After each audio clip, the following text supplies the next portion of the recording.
Welcome to the Kirana Podcast, a show about what you will find, what you will not find in the Cook Islands. And now here's your host, Chantal Napa.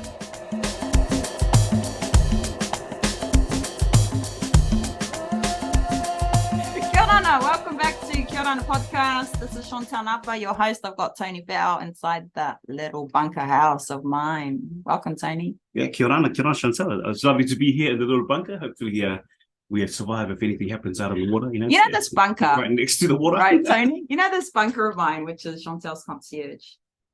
This is an old building that they put in when Rarotonga had all of the around Rarotonga. They had inside here the generators for power.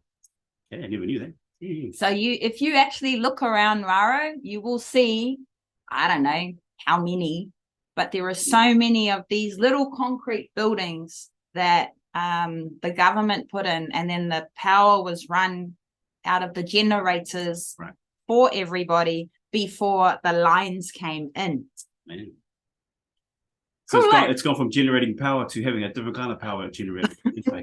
Isn't that so structurally sound, man? Yeah. And then when we even went to drill these shelves in here, Tony, it was because the engineering and that, and then the floor, we couldn't, because of the years and years and years of the oil or the whatever, it just wouldn't take paint. Oh wow. Yeah. It was, but then we just put the lean-to at the front and the lean-to at the back, and my auntie and uncle, who it's on their property, Auntie Shane and Uncle Toi, it's just I love it. It had no power in it. It had no water in it. Yeah, I remember those first days when you're getting started, and we're coming down here and just so you were so excited for this place, and I was like, I'm excited for you, but when I look around about this brick building, I mean, it's in a great location though, right?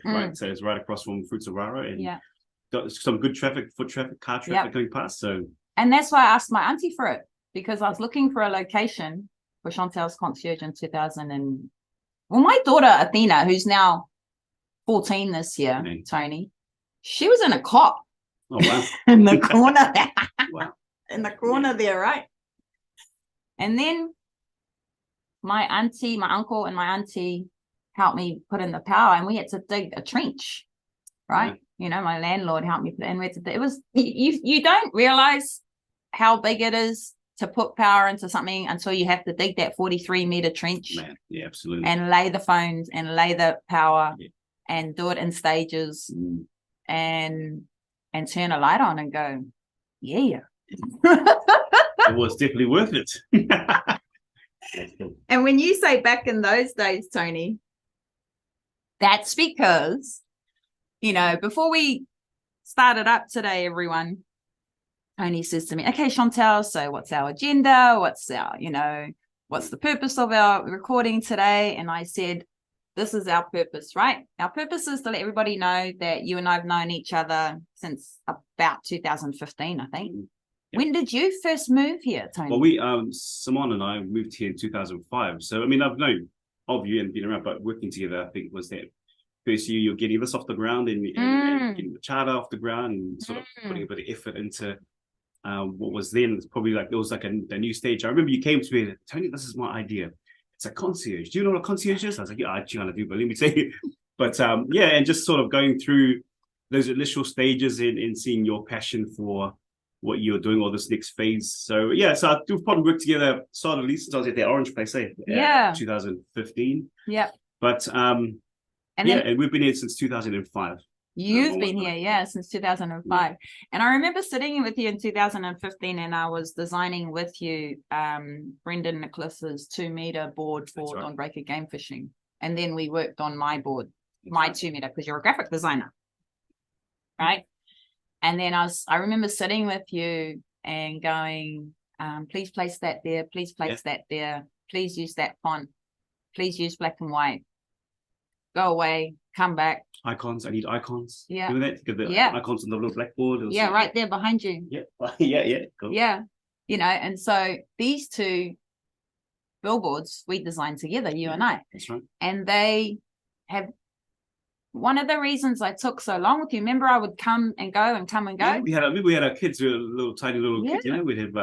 We had our Mama Mita was our nanny at the time, so that was kind of good because we could leave the kids. Even your girls would hang out in the house. Because it was 8 years ago, and then I came to you for graphic design work, and so that would have made Desiree 3.5. Yeah, she was small. I would have made Athena 6.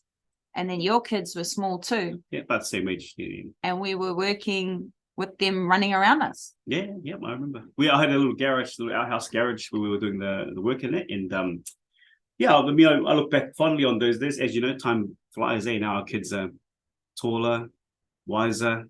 At high school. Yeah, high school, yeah. So it's, I think that's, you appreciate the journey, I guess, if you're able to reflect back on. Yeah, and that you're able to do stuff with young children. Yeah, having them around you while you're working or trying to work. Yeah, absolutely. Yeah. And I think it's been for my children, I think it's been, well, we'll see how it pans out when they're older, when they like tell me what they really felt. But it was nice for me to be able to have them around, but also for them to understand, hey, sometimes dad needs to work, and sort of build that into our family culture. I mean, I've worked at home and in corporate for on and off for the last, since we've had kids. My wife's was full-time in corporate, very, very busy job in Rarotonga. So growing up, having our kids sort of grow up in and around that, and but also making the most, always having an open door for them to come in, because kids, there's no like filter, sometimes no boundary, and sometimes it's important. So when in that little outhouse, I used to go, hey kids, Mum Mita's here. You guys stay out. I've got a meeting, or I've got something on. So I'd close the door and I locked the door and closed the curtains, and I told my eldest daughter, Maiva, I said, look, if there's anything you need, just call me on the home phone, from the home phone to my mobile. You get the phone call about 10 minutes in, and it's like, Dad, what's wrong? Oh, where's the remote? Where's the remote? I've got half an hour. And you're just in the garage, I'm just in the garage, and it's just like, I told you that's something urgent, but I guess the remote's urgent, so I had to stop what you're doing. But as now our kids are older, in some ways I do wish that we'd sort of no, you wouldn't want it any other way. Well, I think you look back and you think, we did the best we could at the time. Totally. But then at the same time, I think as your kids grow up, and as my children now, so my oldest girl, she's actually in high school in New Zealand. She's boarding there this year, and you realize, wow, cherish the moments we have, because all of a sudden they're going to be young, when they're young. Even like 5 years ago, photos on my phone of just maybe 3 years ago, they've all got chubby little round faces, and we watch videos of them, and their voices are all squeaky, and good memories. Totally. But I just say for any family, young families, like, cherish those moments when they're young. People told us when we had the 4 young ones, that, oh man, make the most of us. It goes so fast. And I mean, our kids are only between 14 and 10 years old, or 9 years old. So they're still young and big part of our lives. But make the most of that time we have with them. And I agree. Although Simone and I are still young enough, every now and again, every couple of months, we're like, could we have another one? We probably could, So it fluctuates, I don't know. I've been asking friends, and when do you know? And see, look, I think everyone's different, and I think we're still in the hunt in terms of like, I guess when your body's like, nah, this, no more than okay, cool, that decision's been taken away from us now. But until then, and we're at church, and every time someone has a baby, it's just like, oh, that drive home from church after Simone's holding a baby or something. It's like, you know what? We could have another one. Yeah, I'm sure. Because you've got older, our kids are, that you've got free babysitting, when you get their big age range, you're raised by your big sister. It's just like an island way. That's an island way. All right. Yeah. Hey, you mentioned, that is beautiful, the island way. You mentioned that you came here in 2005, Tony. That's like 18 years ago, if we're doing some 18 maths. years this year, yeah. And what made your family move here from where? From Auckland. So my wife and I are born and raised in Auckland, and we met at high school at Otahu College, Glasgow. And I moved there from an all boys high school called De La Salle College, which is just down the road. And the girls were ugly there, so I went and moved to Otahu College, next level. So Simone and I met there in the 5th form. We started dating at the end of the 6th form, and then we got married. I think we were in 2004. We got married, which was great, and we we the first year we traveled together for our honeymoon, went to Europe and came back, and Simone had just started working for KPMG, the company she was with the year before. KPMG had a job offer going here for secondment to Rarotonga, and I believe it was a 2-year secondment. So we took we rolled the dice. I'd been in some work to sort of leading up to our wedding, and I was still in the same job after our wedding, and we sort of thought, hey man, it's an exciting time. We'll only go for a year. We've never been to Rarotonga before and hear good things, and we sort of talked to all the right people. We talked to our parents and had a chat to our church leadership, our sort of spiritual guidance, So yeah, we felt, hey man, we'll come here for a year, extend our honeymoon, and then so in February 12th, 2005, we landed. And it was just after the first we had 5 cyclones. You remember that year we had 5 cyclones in a row. So we came after the first cyclone. I can't remember the name of it. Maybe Cyclone Mena or Nancy, one of those. And the island was upside down, and then there was damage everywhere. They'd done a big cleanup, and for the next 4 weeks we had 4 more cyclones. So it was a big. So that was our first experience of Rarotonga, and sort of driving into town to pick up. We lived in Titikavika, just down the road here, and then I remember driving into town to pick up Simone, and we got to town, and the seeds were right up coming across the road to the courthouse, and we were just like, man, what have we done? And we did all of our gear had we come with our luggage. And I put all of our gear, like home stuff, extra stuff, my computer and things like that. There was all in shipping. So and then so we were sort of like we came over with a year in mind, and that was 18 years ago. So it's Simone, we got here. I think what really helped us was Simone came over with 2 others, or maybe 2 or 3 others in her office. So there was a good connection with people there. And then we started going to church in Ngātingi at the AOG church back then. And I think, when you go to a new country, if the quicker you find community, the easier it is to adjust to a new life. So yeah, and then for the first year or 2, we sort of just enjoyed our life here in Rarotonga, and we had no kids then, and we'd travel heaps to New Zealand, and we traveled back to Europe for secondment with KPMG, and so we lived a great life. And but I think after the second year here, you back in those days, Bebo was the big connecting point for a lot of people, and Facebook was just starting. What's Bebo? Bebo, you know what? You skipped. Bebo is like the big social media platform down this side of the world, after MySpace, which was another social media platform. And yes, and then obviously I don't know if you MSN like groups and like Hotmail and all that kind of stuff was how you stayed connected. And we saw people starting to have children. Big OEs, not like we're in Rarotonga, sort of.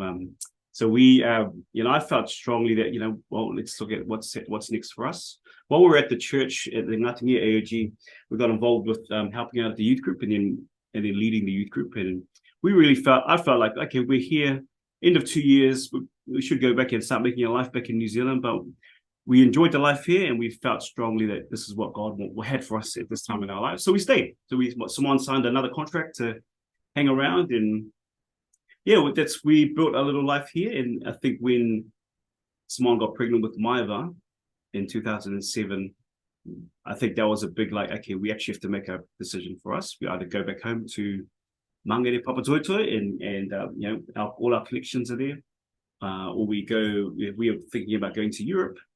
There's opportunity because we didn't have children. We could go back up there, or we could live here in Rarotonga.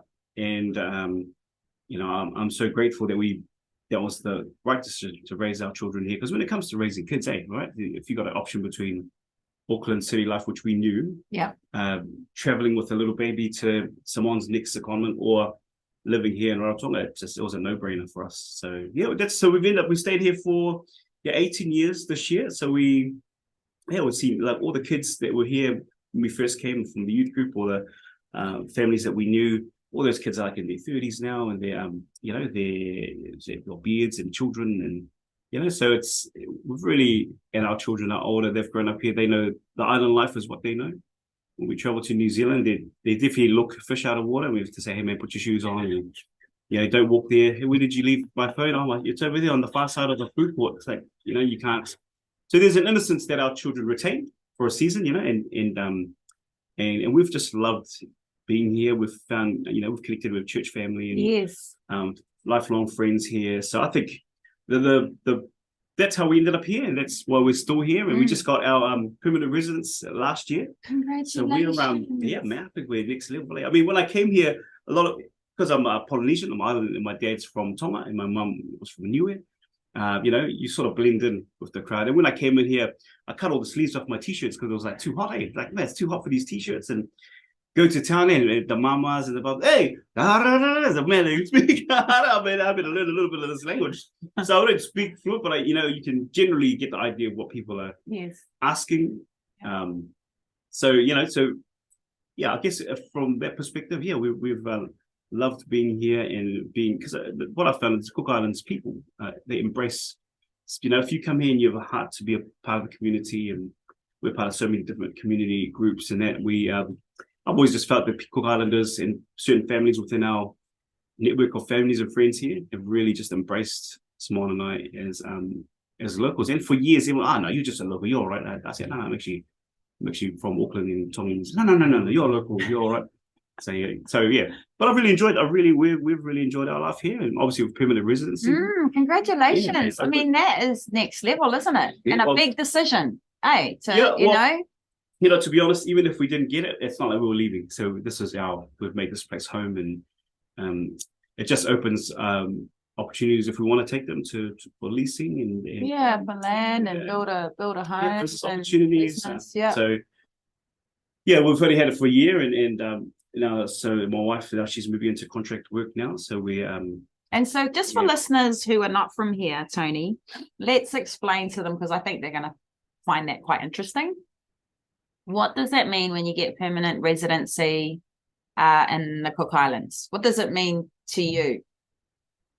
Yeah, well, what opens up? What opens up? So what it means to me is it just affirms what I already know, that this is my place. This is where we're supposed to be in this time in our lives. This is where we feel God has blessed us to be here, be amongst this community. Yeah. What it means for us from the practical sense is we don't have to, every year, Simone and I have to apply for a permit to be here, work permit, because we have a little company that was set up with some friends, majority owned Cook Islands company, but I always had to get a work permit through that company.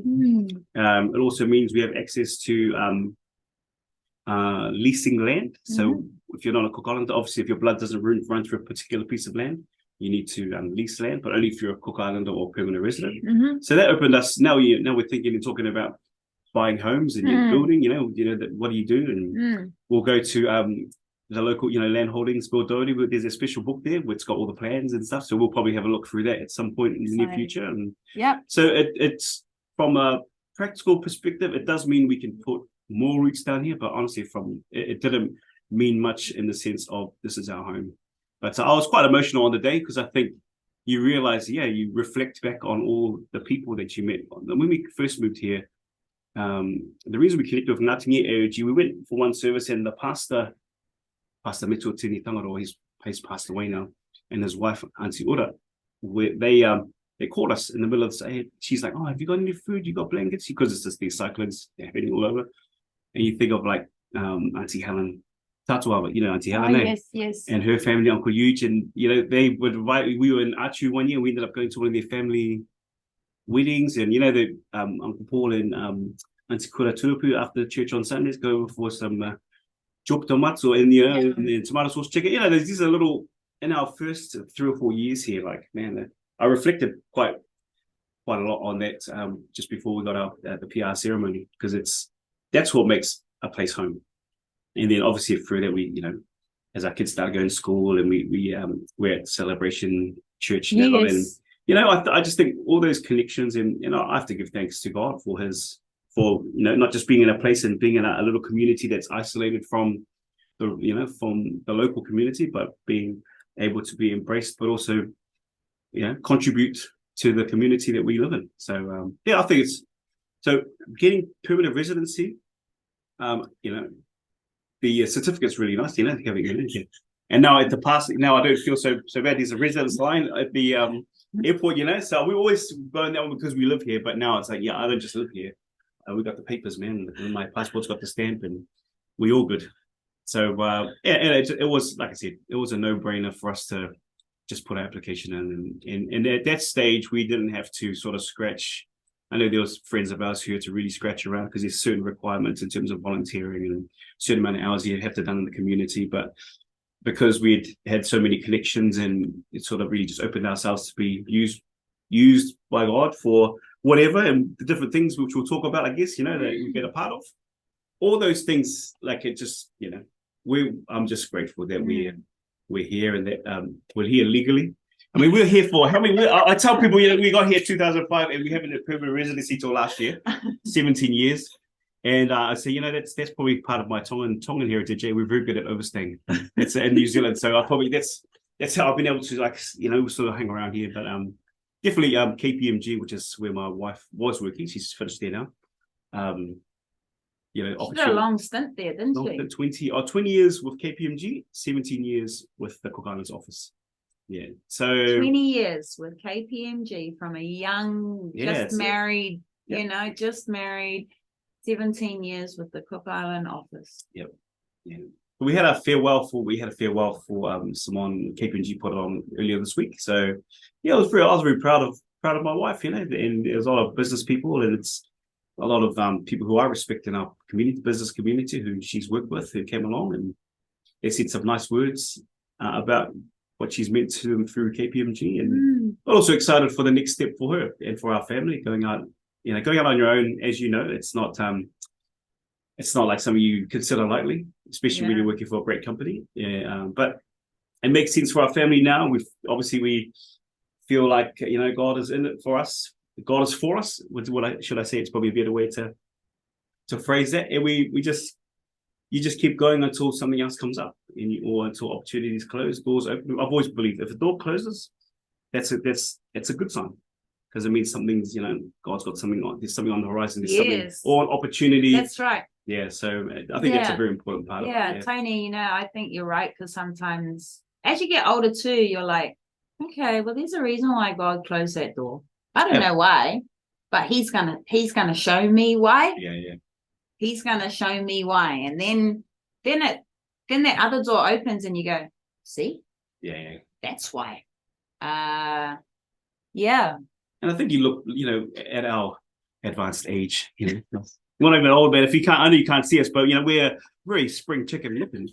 But you can even look back in your life and you realize, shucks, the good things that came out of trying circumstances and the journey you're on, and you don't, obviously when you're in it, you don't see it, man. It's just like, man, I just don't know, man. I don't know why this is happening, but in the grand scheme of your life, and trusting God and his plans, and even like what's unfolding in and around our family from the decisions we've made, like it's just, who would have thought coming here for a year to Rarotonga?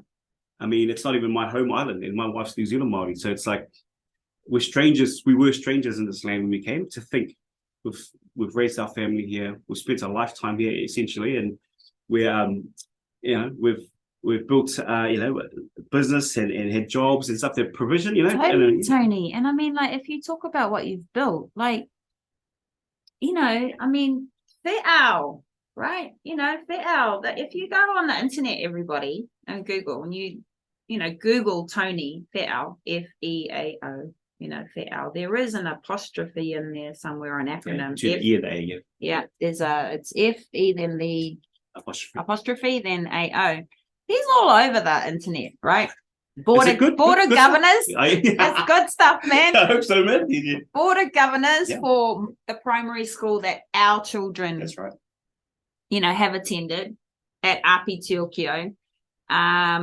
You're on with embracing the amazing for autism, all your digital design work, like working at Cook Islands tourism, so you haven't been stagnant, is what I've been saying. And you're like sought after as an MC. Oh yeah, I enjoy that a lot, as an MC at events. And you do a lot of MC events, and everyone's like, oh cool, Tony's got this. Tony's got this, right? And I mean, you've kind of grown up here, if that makes sense. Because how old were you when you got married? So we got married. I think I was 24. Yeah. Almost And so 23. you've been here almost 18 years. Yeah, most of our sort of adults are going into middle age life now. Yeah, right. And so let's talk about Board of Governors for Apii Te Uki Ou. Yep. That's a big role. And you didn't just do it, for a year. How long were you? So I was the chair of the board for 4 years, and but I've been on the board for 5 years. So I just came off the board. This is my first year off the board. Yeah, but, it's huge, because the Board of Governors for Apii Te Uki Ou, which is the school that my children have been in since preschool, and your children too. Yeah, that's right. And which is kind of like, even though we don't, we see a lot of each other at preschool, right? And so I'm looking at, a welcome from our chairman. Yeah, right? Yeah. Our Board of Governors. They need to update that. But yep, they're still there. I see that. Yep. Yeah. Apii Te Uki Ou is a school that is focused on nurturing children, passionate learners, effective communicators, independent thinkers who become responsible Cook Islanders. We value our Cook Islands culture and are proud to offer a caring family environment focused on the child. So, President, Apii Te Uki Ou, Board of Governors, tell me about that, please. Yeah, so, when I started out just as a regular board member, we came on board. It was, I'd never been on a board of a parent PTA or board before. So one of the board chair at the time asked me if I was interested in being on the board. I've quietly, Chantal, I think they were actually after my wife, but she was too busy. So they come and knock it to the husband. We had 2 for 1. So that first year, was a real eye opener for me around the what governance is, or the impact having a good board of governors that communicates with the principal can have positive and negative on the direction of a school. So the next year, the board chair at the time, she stepped down, and there was a vacant sort of position there. So I put my hand up, and got voted in on at the AGM, and I sort of did it as part of it was more. There was no one really putting their hand up. They had another guy sort of who was lined up, but I thought, look, I'll put my name in the hat. And you had 4 children then. And I got 4 kids there, so we had some, that school. Yeah, we had some long-term skin in the game just for the direction of the school. So I ended up, got the chairmanship, and the first year was probably the most challenging year for the team as a board governors, because I had a strong belief that the board is there for governance, which is the overarching direction of the school policy, those kinds of, the direction of the school, hiring, sort of how the hiring future, teachers, the future plan of the school, the direction of the school, the strategy. I've always felt the board at a governance level, that's what I had seen with different roles I've had on the Cook Islands. There's a clear separation between that and the operations of the school, which is why we have teachers things that happen in the classroom, things that happen between 8 till 2 on the school grounds. We hired a principal to manage that for us. So my first job, I felt, was to create order on the board, which is like our principal at the time, Mark, was like, okay, we're going to give you as much rope as you need to run the school within our parameters as a board. Anything else out of that, as long as you're within our policies, and then go for gold. But the rope's you're either going to fly, or we're going to have to yank it back because you go in the wrong direction. So that works if you've got a good principal. The board doesn't have to get too much involved in the operations. So we had a great principal. We did, Mr. Harris, who's in Gisborne now. I interviewed Mr. Harris. Oh, did you? Yeah, for Kia Orana podcast. He allowed me to interview him in 2020 or 2021, everyone listening. So I learned so much about Mr. Harris that day too. Yeah. So he was a great principal. 4 years he was our principal, and 5 years he was here. Eh? That's from my memory, I think. Yeah, 4 years. Yeah, 4 years. 4 years he was our principal. Yeah. So that's how. So for the time I was on the board, and creating the 2 things that I sort of wanted to do was create order, to make sure the board was looking after the board things, and that our principal was looking after the operations of the school. And look what happens in the classroom. That's why we hire these people who have gone for university, these professionals, to do all that. There's no reason why the board should be involved in how that is. Sometimes there would be something that is brought to the board because the principal was like, hey, this is a new, like some things around health, sexual health and that kind of stuff for primary school students. He, as a board, we need to know that what's going to be taught in the classrooms is appropriate. So those kinds of things, let's bring it to the board. But in terms of like how to teach maths or, those kinds of strategic in the classroom stuff. Yeah. And then previous boards had been more involved in the operations because of the situation we'd had 3 principals in 3 years. I know, Tony. Something like that. It was getting like over it in teachers. as a parent. I was so difficult. Pleased we had Mr. Harris for a long time. Good period, yeah. And you would have seen the growth that happened in the school. Yeah. During and this then the tenure. children feel, because they were also like, oh, another principal. Like, why is no one staying at our school? Yeah, and the teachers, right? We had teachers, we had a high turnover of teachers as well at that time. But, there's a mixture of reasons for that. Obviously, Te Uki Ou is, we have most of our teachers hired from New Zealand. And, I sort of challenged that when I came and I said, why aren't we getting local teachers? Because we're definitely putting the ads in the right places here. And we definitely, if there was a teacher, my understanding is that there were teachers being spoken to who we felt would be a good fit in the school. So, but for some reason, the people who responded and were interested in coming, a lot of them are from New Zealand. So we have a certain standard of education that we've, as a board, we've put in for like that each teacher would have a degree, a full degree, as well as the teaching qualifications. And that's something that we've sort of, it's the ministry requires that, but they also here, if you've got a teaching diploma, then you can also teach in the classroom. We've always led with, if you've got a degree, that puts you ahead of a diploma. If you're Cook Islander, man, that's a bonus because we, but just as happened with everything washed out, we had New Zealand standard teachers, which again for our school, the type of parent we have at our school, it's a fee-paying school, so it's people have more expectation. Our schools run like a business. From kind of thing, like there's school fees. I think it's the only school here run like that kind of. Yeah, with the school fees that we have. Well, that's school fees that are that high. Yeah, that's right. With school fees that amount, like, but it has a huge role. Yep. School role, that school has doubled in size, I think, since you've been in preschool with our kids. Yeah, it definitely has. Yeah, we were up to last year we had about almost 280 something students. Shucks. This year we're down to beginning of the year we started with like maybe 260 something like that. So 250. It has doubled since I've been there. Yeah, we added with my kids. We added 3 classes the year before last year. Added 3 classrooms. We've had a waiting list that's got up to over 188 times. And so we added the 3 classrooms at the end of last year at the last board meeting for the year.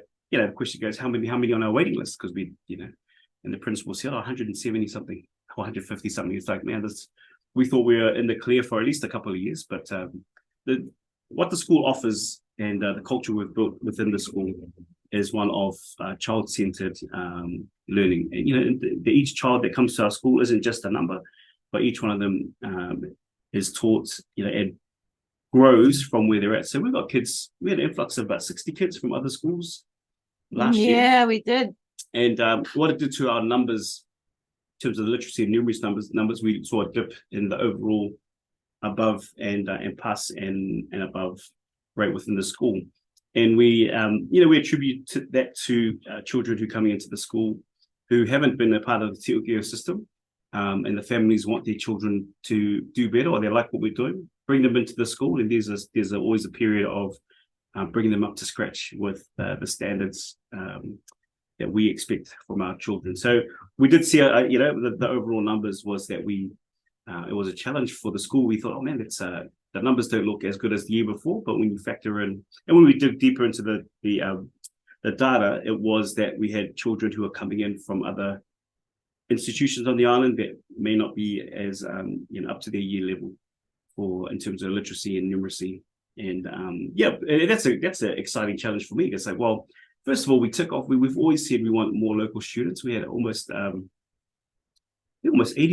75, 80%, something like that, locals. Of local children. So it's when I first came on to the board, it was at like 50 something, 60%, and so that's a 20% increase in the last 4 years. Local kids attending the school, yeah. And it's what I'm seeing is that the demographic of parent as well. Like we used to have, when you go to school, you can say, okay, we can tell that most of us who have our children, they're either business owners or they've got high-powered government jobs, or they're C-suite or management level at their roles in private companies. So what we see now, what I saw anyway in my last 2 years, was that there's more of our local families. They're not necessarily fitting the same sort of scenarios that we will and we make sacrifices from that too. So I feel like the demographics change, but I think a lot of it's around the value that our families are seeing in what we offer as a school.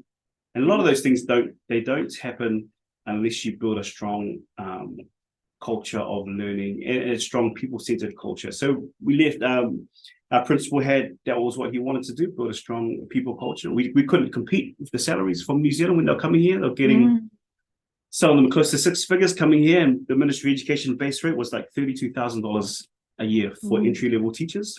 That's good to know. I didn't know. Yeah, so we do our best to top it up with the school fees. Yes. Well, with school fees, bonuses. We were doing a retention bonus because we had a lot of teachers leaving. Yeah. Just in this last year, we changed all of that. So instead of having a bonus, we pay them more while they're with us. So we're basically giving everyone a pay rise. We found that our school, the Ministry of Education for expat teachers coming over, offered, I think we might have been about $15,000 more in terms of the package than what we were offering our teachers. So we had to restructure, to the best of our ability to be able to try and match that. So there's, a lot of people think our school is got money coming out of our ears, but when you're in the engine room, you realize when I first started, I realized, shucks, there's the way we run our school, the quality to get the teachers we need to get means there's a very little wiggle room, and we have to be very, very strategic about how we spend the school fees portion of it. So all of our salaries are we partner with the Ministry of Education, so they pay for the teachers' salaries. Anything on top of the salaries, we get very little support. So we maintain our own buildings. We maintain the government schools will have that's taken care of through CIIC. We have teacher aides or learning assistants are a big part of because we have a lot of we champion inclusive education. So children with autism or learning difficulties, behavioral difficulties. So in order to manage that, we have teacher aides. Teacher aides are partly funded by the government, but each teacher aide costs the school between $5,000, $7,000 or $10,000 a year. So the school pays for that. The fees pay for that in our fundraising. So when it all washes out, there's a perception that Te Uki Ou is, we've got a lot of money. Remember when we first came here, it was the Papa school, the school for the white children. Sorry, and I mean, it was for expats. I've been there a long time, with my children, and I got to do a shout out actually to my sister, Tereka and Maika. They helped me, with my daughter Athena with her school fees for years. Wow, that's great. Years, I don't know, 6 years. It's huge because we had 2 kids there. Yeah.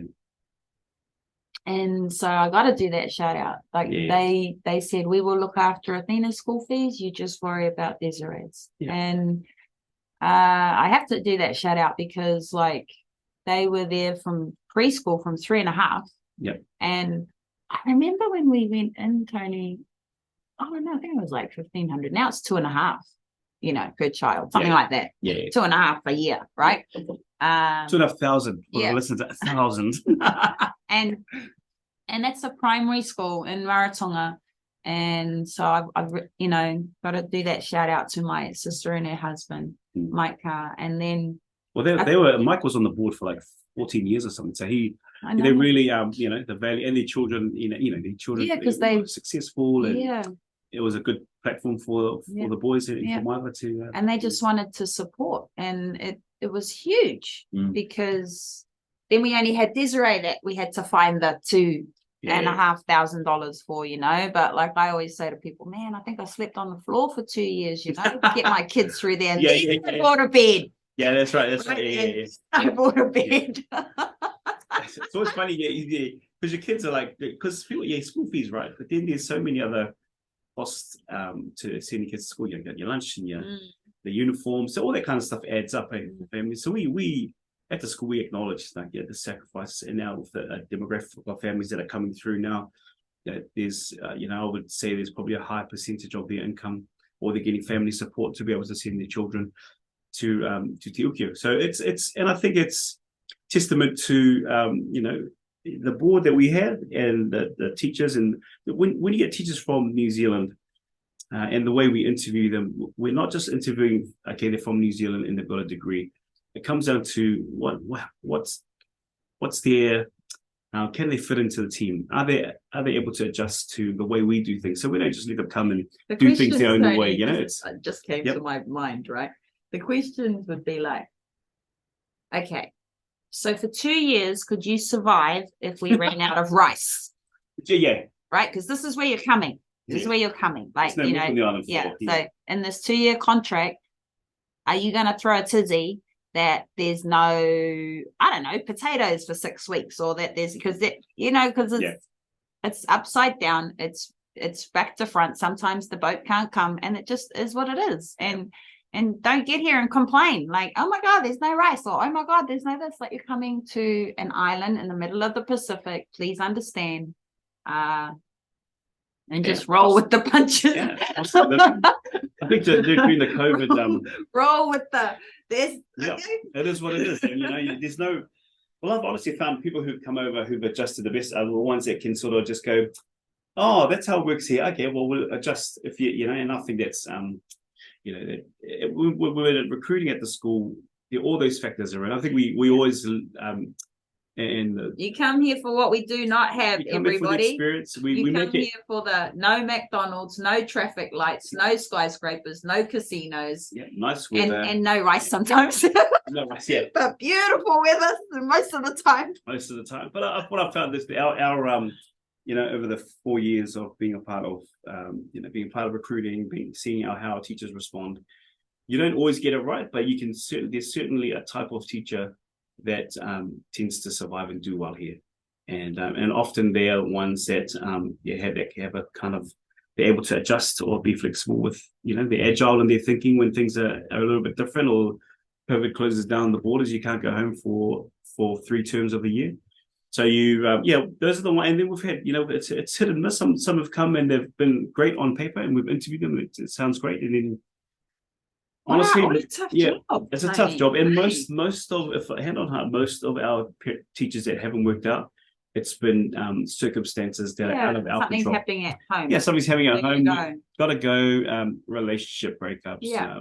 There's a wide range of things. Someone's sick. The mortgage rates in New Zealand last year was a couple of our teachers. We had an extra busy recruitment season for this year's teachers, because we had teachers who were just the financial pressure of managing the home that they're renting out, they were earning here, and what they're earning here. And surviving here is fine, but when you've got extra, probably unforeseen circumstances, so for whatever it is, I think we've gotten, we know what we're looking for staff, and a big part of it is actually coming and being able to ingratiate themselves or be a part of our community, because the last thing was people coming in, and we appreciate them bringing their expertise with them for that couple of years,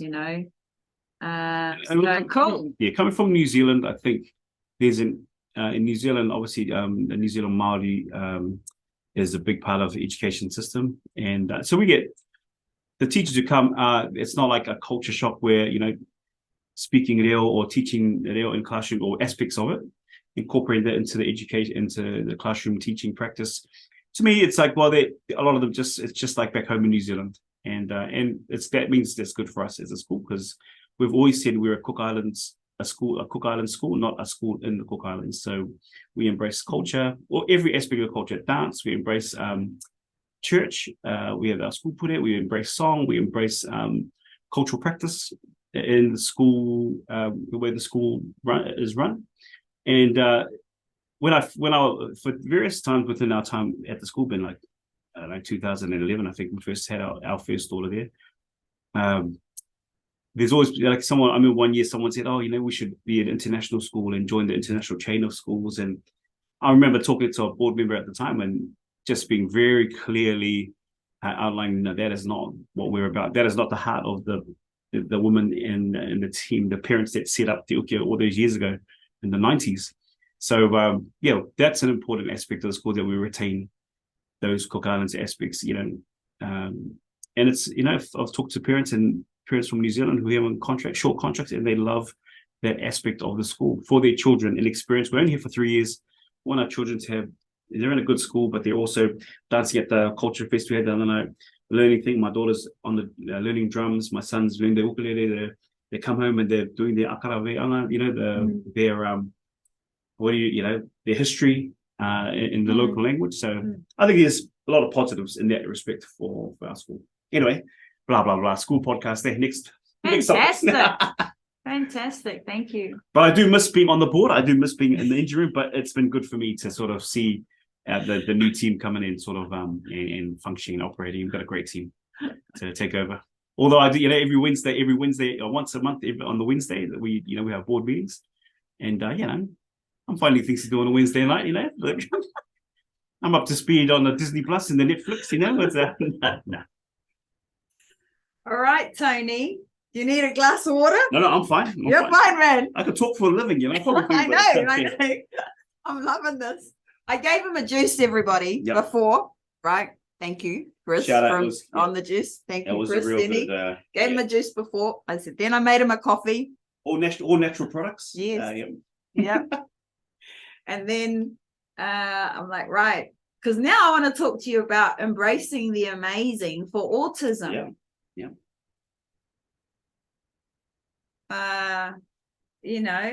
Embracing the amazing for autism. There's a 30th of March. Look, Thursday, the 30th of March. We're in Cook Island news. Autism Cook Islands families met up over the weekend at the Aumata Mini Golf in Rarotonga, Autism Cook Islands. For Autism Cook Islands, ACI, family networking is all about families coming together for fellowship in a fun and safe environment. More than 16 families met for the first networking event this year at the Aumata Mini Golf in Rarotonga on Sunday. VP Vice President Tony Fe'ao welcomed the new members who have joined the organization and also thanked the volunteers. Blue Day. Yeah. Let's talk about Blue Day, Autism Cook Islands, because, we haven't always had Autism Cook Island Society, have we? No. So Autism Cook Islands, a few years ago, before we sort of were part of a team that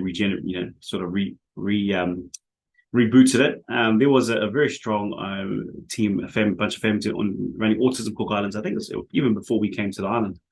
So so it's been around in the sense that we've had an acknowledgement in the community from families that with children with autism. So and I think maybe 2017 or 16, maybe earlier, we got a diagnosis for our oldest son that he was on the autism spectrum. And obviously that's as a dad, when you have a son, I think sometimes you have certain dreams, like, oh man, I was committed. I'm going to coach rugby.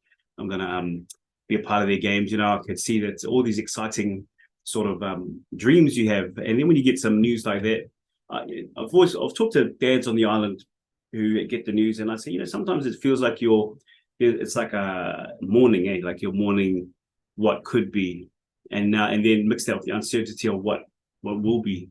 And what can be. And what can be, and we just need to understand what we're dealing with, So I think that there's that, so those mixed bag of feelings, but then at the end of the day, and having support, Tony? Having support. Going in the same bucket. Yeah, going in the same bucket. We're all in this, we've all got the same. Autism affects children differently. It's a spectrum, of course. But so for Simone and we met with a previous member of the old Autism Cook Islands who had teenage children at the time, or older children, and another family who were recently diagnosed. So then we decided, well, let's reboot it and get some families together. And I remember I think we were at Celebration church. There's some picnic tables there. Yeah, opposite the airport. Opposite the airport, yeah. Celebration. So Great. we were, we sort of out on the picnic tables. I remember one of our meetings, and we got a constitution, all the things you need to get incorporated. And then we had a patron, which was Apii Te Uki Ou. We had Gloria Tinirau. She was the president, and I think we had Carl Matheson and Katrina Matheson that had their boy had just recently diagnosed. So and then there was us, and then we just started from there. Just families. We started doing get-togethers, and then we did a couple of workshops that we had. We had an Irish lady who was working with one of the families here, and she offered in her spare time to do a workshop for the families that were. So it was good. So it's small beginnings, humble beginnings. We decided, we'll make April Autism Awareness Month, and we decided we would just put it out there to the community, and the response from our community over autism, and the first Blue Day. April 6th is Blue Day. The theme is embracing the amazing, and this is your 5th annual Blue Day. Yeah. So the first one was we were just blown away by the support of the community. We put it out there. I've got a background in marketing. We got people we're blessed with very talented people in our team. We put it out there. Got some of our team got the media involved, and on their first Blue Day, I just remember just how much response we had through Facebook, driving around the community, invitations we got to go to school assemblies at that time, and it's really grown to be a time where we do fundraisers. We use it as a fundraiser for our mission and our work in it. So and as you've seen Blue Day, how much people sort of come out and turn up for Blue Day and donate to us directly. And then Autism Awareness Month. The first couple of years, it was a lot of community events, a lot of awareness events. We used to run this evening of games, and we had and then we sort of pivoted a little bit to make it more about, because we started seeing families sort of, with diagnosis for their children, or their children were on the autism spectrum, but they sort of just weren't able to do much with them because, and the school system was still, finding its feet. So as that grew, we sort of pivoted to doing more things for our families during that particular month, and things that would benefit them. So the last 2 or 3 years, we've eased up on the big community events, and focused more on our families. And man, we've been blessed. We had we got enough funding. We've got 2 staff members. So we've got a general manager who manages all of our overall activities, and we've got a staff member who manages a portion of our programs for the children. We know we've been able to access funding from the New Zealand High Con Social Impact Fund through the Cook Islands government. Generosity, obviously, from businesses supporting us, and there's little things like the Pacific Resort will open up every year. They host our families for a beach day. There's so many businesses that support, even when it comes to Blue Day. And Te Kara Run was another big event that we started to run sort of in November as a fundraiser and an awareness event. Businesses come on board, people turn out and do the run. It's exciting. It's a lot of fun. So Autism Cook Islands, we get a lot of awareness in the community. We do our best, but being able to have staff on board, and it's sort of, now we've just got a board, and we sort of set the course, and then we've got an amazing team that sort of executes, because you know what it's like on a board. We all work full time. So having the funds available to have someone to help put legs on our so Kat Jensen is our program manager, as our manager. She's passionate about our families, and she's got a lot of energy to implement the programs that we do. And so it's the strength of an organization is always based on the people, the strength and the vision of the leaders at the top, and the generosity of the volunteers and the families and the businesses in our area. So I think it's been embracing the amazing. So this year, we had we ran a school holiday program. So it wasn't, we probably didn't have the resources to have the children every day, but we were able to shoulder tap a number of businesses for our children to go hang out. The crash fire the crash fire at the airport is always a popular one for our children, our families. We went out, we tried something different this year. We did some breathing and stretching with there are a couple of yoga teachers at Cisnock. Okay. So we did some of them. Yeah, it's it's so I don't know how these things come about. Kat's an amazing manager, so she shoulder taps in. But when some of these things are like our teenage kids, because we've got sort of two groups, the little primary school kids, and then we've got kids who are going through puberty and moving into adolescence and finishing from school, in the next couple of years. They loved it. Apparently they really love the stretching and the breathing, which we know there's some benefits for children with autism, ADHD. And then we did the family, the team out of Bedrock, Anthony Brown, I think is with the KR. The QR. QR, yeah. Oh, the lawyer, yes. Yeah, I interviewed two on QR on a podcast. Yeah, let's go. So he owns Bedrock, eh? He owns Bedrock up the back in up the back. So his Sylvie and Michelle. Yeah, the artist and the carver. They hosted us. Hori Miller is up there. Okay. And so they hosted us for an arts / music / fun morning for our children.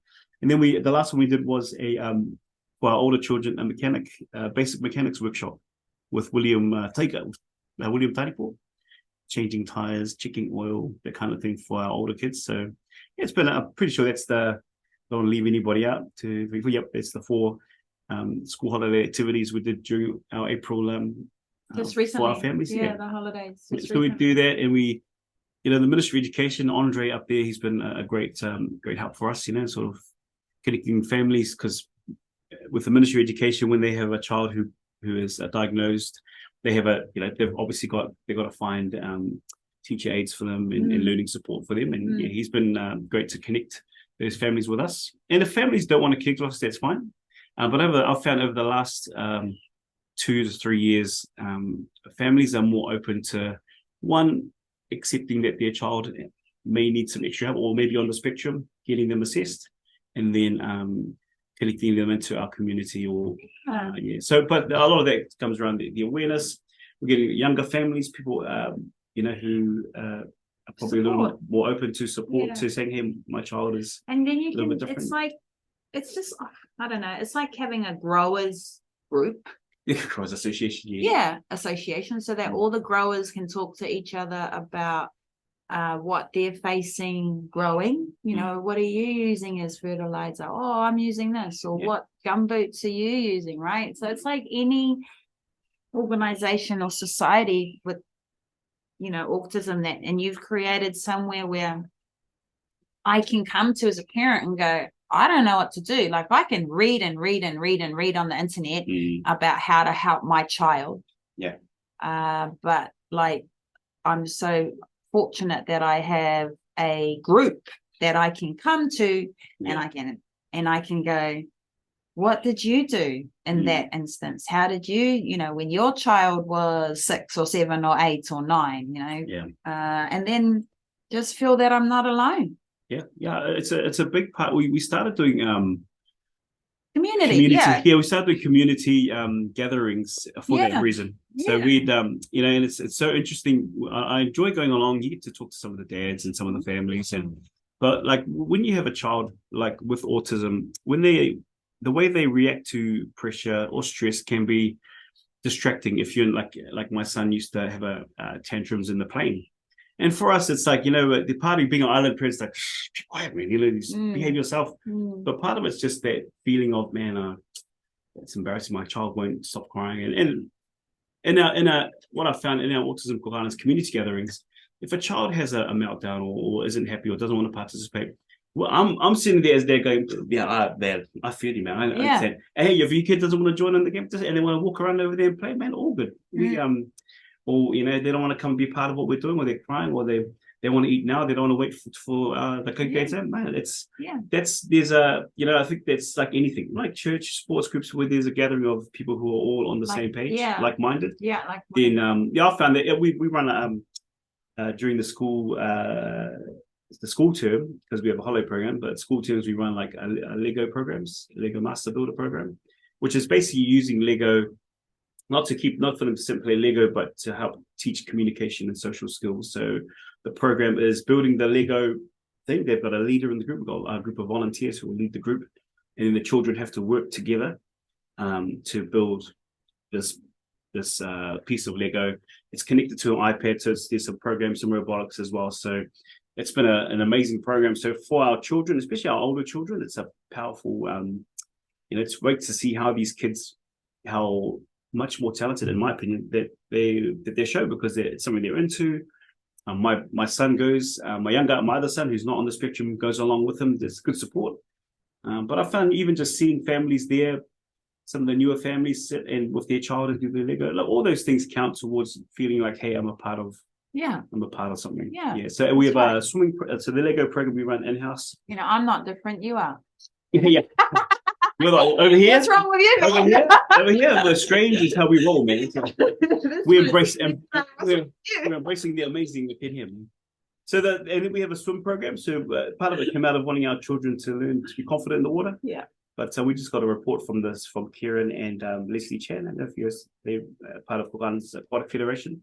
So they run the teaching classes, and they had a little report back on all the children on their progress during for the swimming and the confidence. So they teach the proper swimming technique, also water confidence, putting the head under the water and that kind of. And our children on the spectrum, generally most of them love the water, but being able to add some skill to that. And I remember some of the first sessions, some of the kids they won't get in the water, or they'll get in the water and they'll swim with their parents or their sibling far away. But as the weeks progress, it's great to see them being.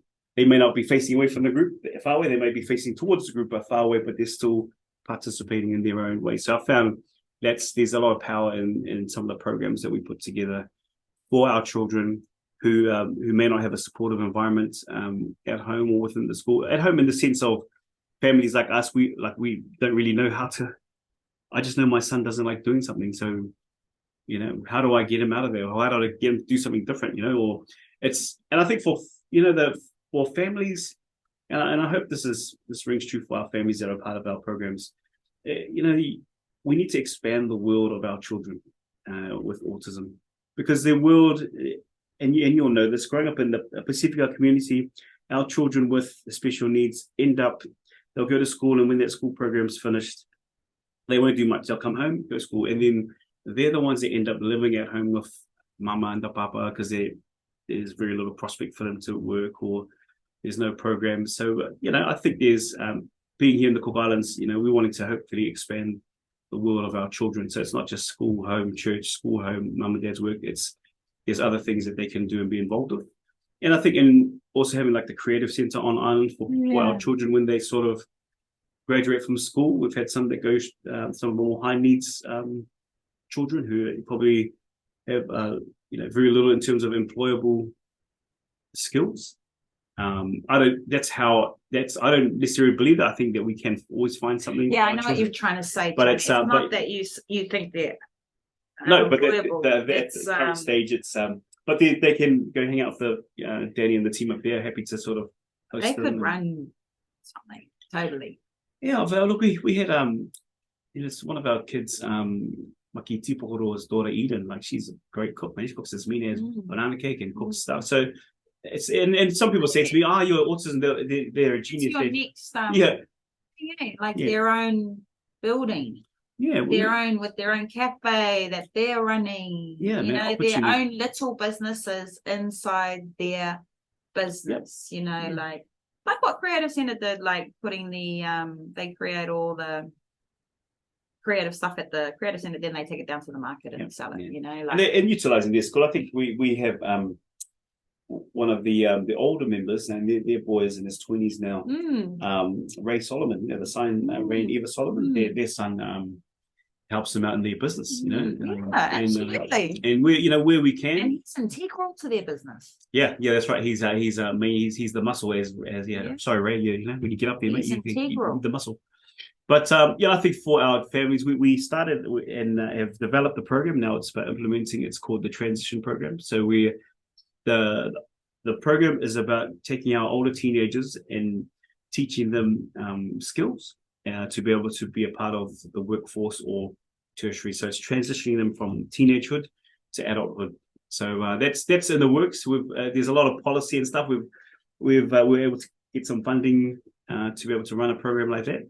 But like anything, we've got programs, a program manager, but it's it's built on the shoulders of volunteers and people who have skill in that area to be able to donate their time to help us with the policies in it. So it's all that's probably the next big exciting project for us at Autism Cook Islands, a transition program. Yeah, I mean, I'd love for we would love for that to be up and running and off the ground ASAP, but you also got to be realistic and be patient. And so there's a time, when the time comes, and the steps are coming. The time, it's been 5 years and fantastic. Yeah, so there's a lot of good things happening there. But no, I think with Simone and I have been on the executive team there for as long as it's been going, and just seeing the progress that's that a few years of hard grind and strategic decisions can get you. So and we the transition program, as our children get older, we're faced with different challenges. So we've got a bunch of kids in a certain age range that in 4 years they'll all be finished high school. They'll all be looking for the next stage, what it looks like in their lives, and hopefully we can be a part of sort of opening doors for them. Yeah, and obviously we're very confident that there's support in our community for that because of what we've seen so far. So yeah, champion, man, champion. Champion. You're doing well, bro. Thanks, man. Now we're going to talk about your graphic design. Yep, that's cool. Right, graphic design, digital marketing consultant. Yeah, let's go. Yeah. The reason why I have to do this all at once, everyone, okay? People are busy. So to get Tony, to get any guest to sit with me, they're busy. So, like from here, Tony's back out into what he's doing. And so, push, pause, record, go to the bathroom, get a drink of water. Hey, bring this up. This could you could get like 3 episodes out of this one. You'd be sorted for 3 weeks. I know that, but I know that getting you back here 3 times is gonna because we've had to reschedule this 3 times. That's right, yeah. And so yesterday I was ready to roll, and then you had a deadline for a client that I said. That's right. Yeah. And so that's why we got to smash it all. All right. And then anyone listening will just listen to it in 3 sittings. That's cool. Okay. Right. Okay. And that was intermission. And now we're back into the second half of our show. Part 3 of the interview. Yeah. I'm here. Yeah. Tony Fe'ao, graphic design, digital marketing consultant, experienced corporate graphic designer, digital marketing specialist. Wow. Wide range. When you say it like that, I'm like, far right. Is that for my? I've been adjusted. It's from your LinkedIn. It's a bit up there. Was fitting a high standard? That's from your LinkedIn. Yeah, I remember that. Yeah. I have a wide range of experience in both the public and private sector. Well, at least it's true. It's true. Totally. Yeah, totally. I mean, it's on LinkedIn, so it's true, right? It better be true, because when they find out when they start working with you, it's like, I thought you were a specialist in this. Anywho, did you actually study that, Tony? Funny thing, after high school, I didn't study.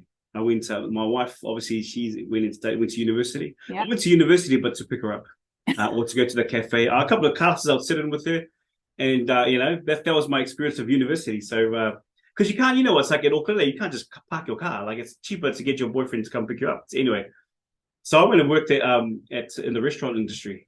Burger King. Have you heard of Burger King before? Anyway, I went to work at Burger King after high school. I was a bit lost, to be honest. And then I had a strong. You weren't lost. Well, I was in terms of like what I wanted to do next in my life. Yeah.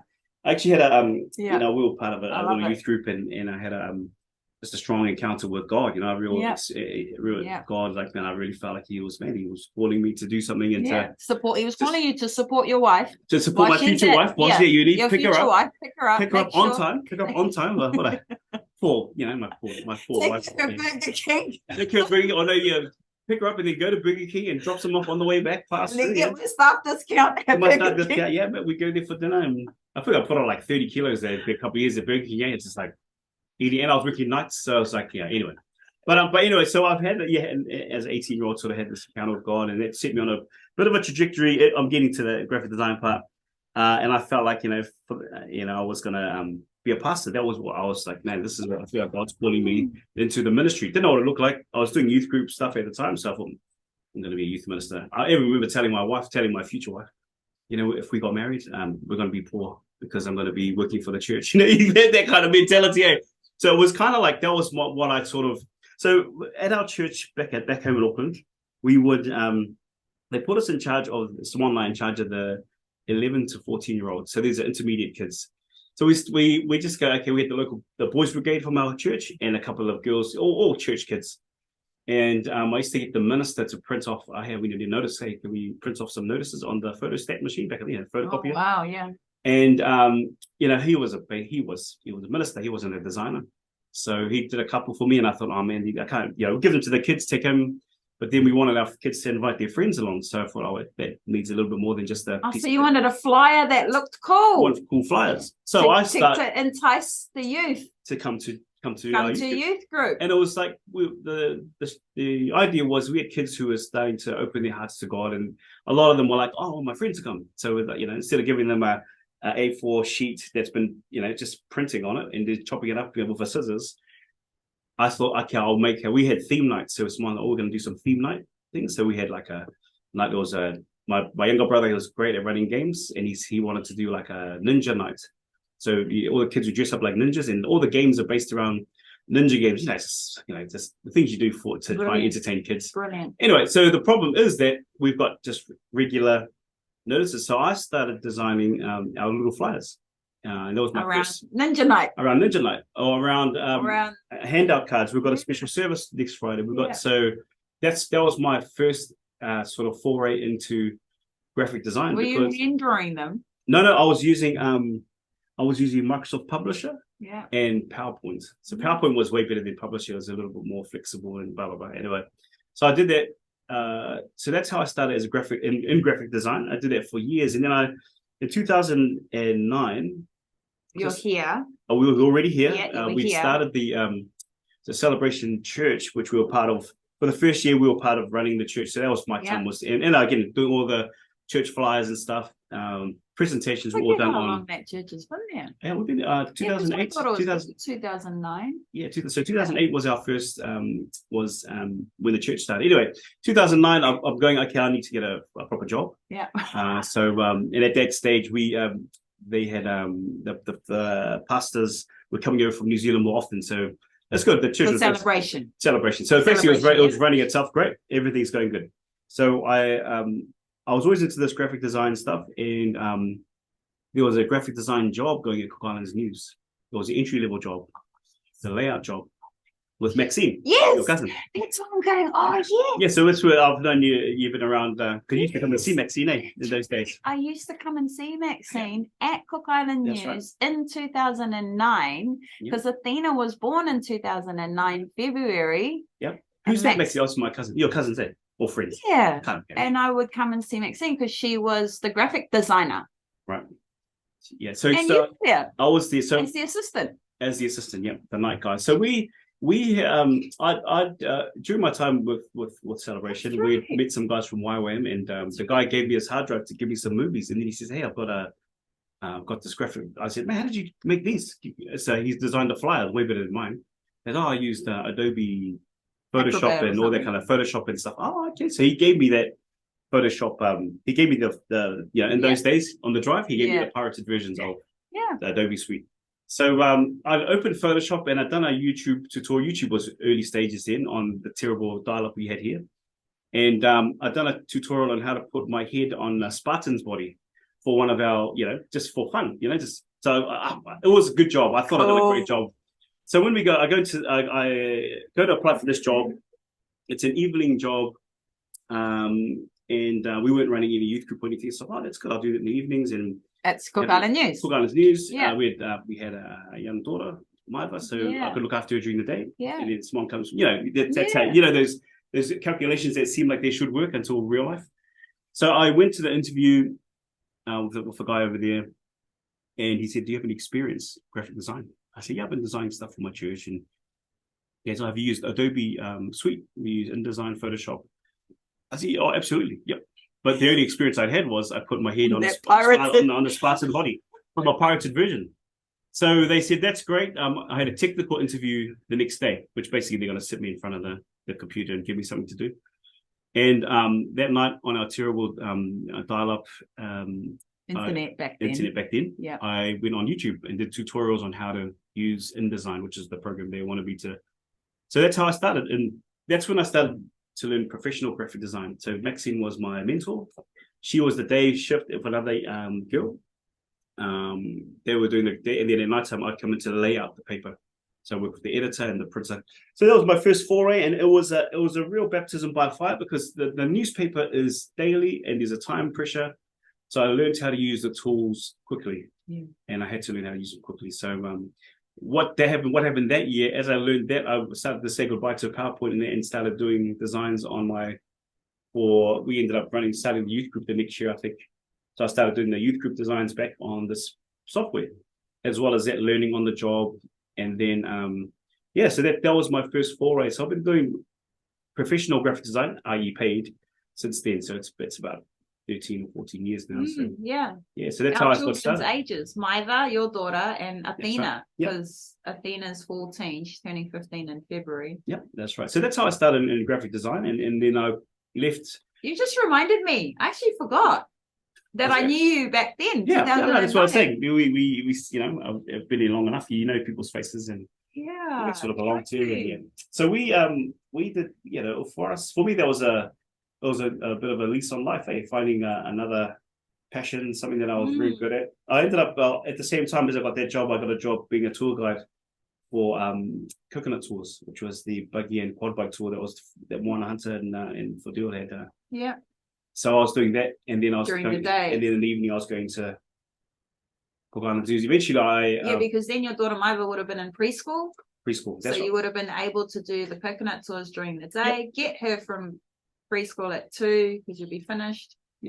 Go home. Simone would come home. Then you would head to the newspaper at 5 o'clock. 4 o'clock at the paper. So it was like that. And then when we had our second child, we had a nanny. I remember her. Even Mamita. Yeah. So so I left Cook Islands News for a year. They opened Te Waranui, so I was the full-time MC. Yes, you were. Te Waranui. Oh yeah. That's right. So I was doing Te Waranui full-time, so 3 shows a week, and in doing the quad bike tours during there. Honestly, it's probably one of my MC at Te Waranui. And that's where I cut my teeth doing pro MC. So the MC is the same. I started the MC youth group, and then church stuff, and then all your friends' weddings.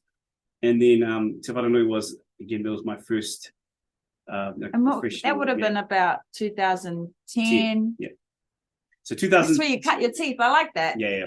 Because that's a metaphor for children when their teeth are coming through. Yeah, that's right. So teeth. and it's and doing things for friends versus doing it in a paid environment, there's a little bit more pressure. It's different. So but I mean, those things those things came naturally to me anyway.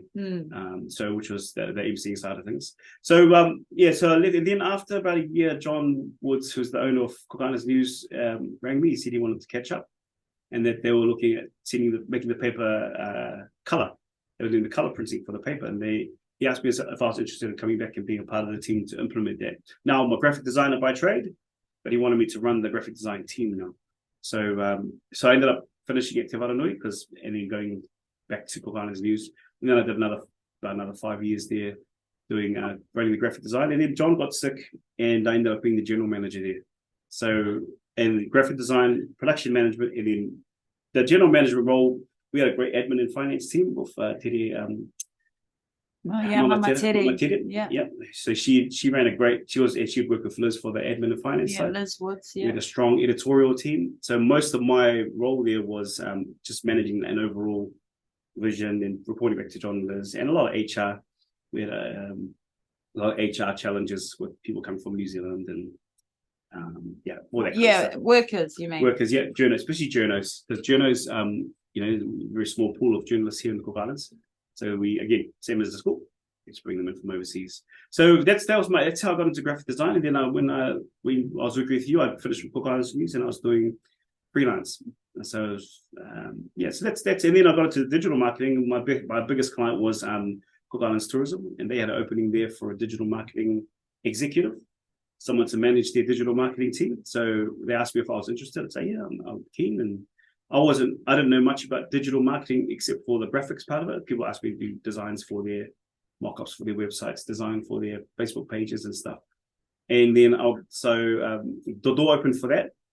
role, and that's where I picked up a passion for the digital marketing side. So I was always already doing marketing through Cook Islands News, and when you design, like when we work together with you, it's kind of, you're not just putting together stuff. The design should have a purpose or an outcome. So we were putting together it was actually, I think it was it started out as a DLE. Yeah, the DLE, which is the black and white one. Black and white, which we expanded, we started and then we expanded. It's this one here, bro. Right, yeah. We did this one first. This DLE. Give me this piece of history up in there. Yeah. And I remember particularly because you were very specific about black and white. Yeah. And then probably just like the, because you said to me, because this was 2015. 2015, yeah. And you said to me, you're gonna do it in black and white. I went, yeah, bro. And then you go, can I ask why you're doing this fishing brochure for Brendan? So let me tell you the technical side of this. It's sit on a red card, and you want it to stand out from which is, for me, it's bright colors, a strong message at the top, something that's going to make me stop and look. So to pull out the red card and then read the rest. Not this lady who's turned up with her little children and my husband. I want all black and white. I was, you know what? You're the client, and it made sense the way you explained it. And it would be. So I said to you, this is what I said to you. I said, Tony, okay, 2015. I'm just like, I've been like, off the grid with marketing, 7 years, 2 kids, off the grid, totally off the grid. I come out and I'm like, okay, I need to help Brendan. So I say to you, the reason why we're going to do it in black and white, Tony, is that the other 57 brochures are in color. That's right. I remember that. So we need to be like, why is that black and white? Let me see this thing. The only black and white brochure in amongst, and that is the only way that we're going to get someone's eye, because it's not color. And you just went, wow.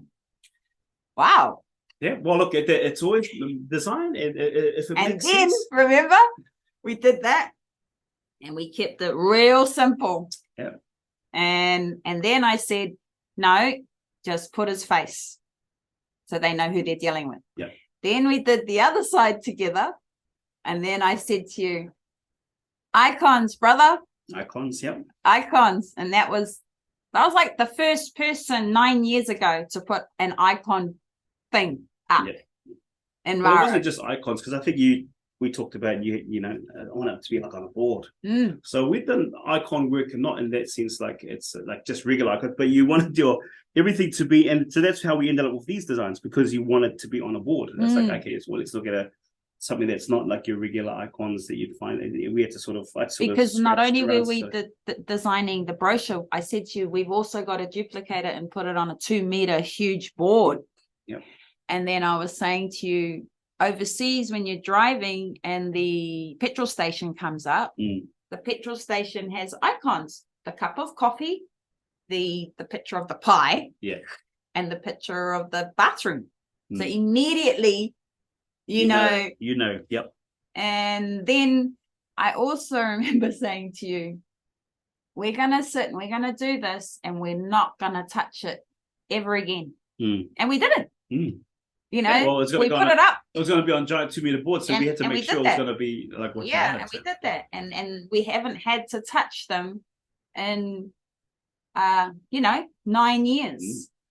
And that's was one thing I learned from a man, Mark McCarthy. He said, when you do something, try and get 10 years out of it. Yeah. And so so that you don't have to go back 2 years later and go, I've got to change that, Yeah. So, and then interestingly enough, Tony, with this project that Hayden and I are doing with the digital discount card, we just launched it on January the 4th, right? Everybody listens to my show knows that. So Hayden came here in March this year, and see all the boards around my office, right? The boards that you and I designed. I said to Hayden, these are all coming down, and they're going to be re-stickered with the new project, because that's not me anymore. And then I had a friend who got off the airplane the other day, Tony, with his wife and baby, and he came into this office and he goes, these two in your office are going to stay, eh? Like, you're not going to re-sticker these two away. These are going to be like, the ones like, what do you call them?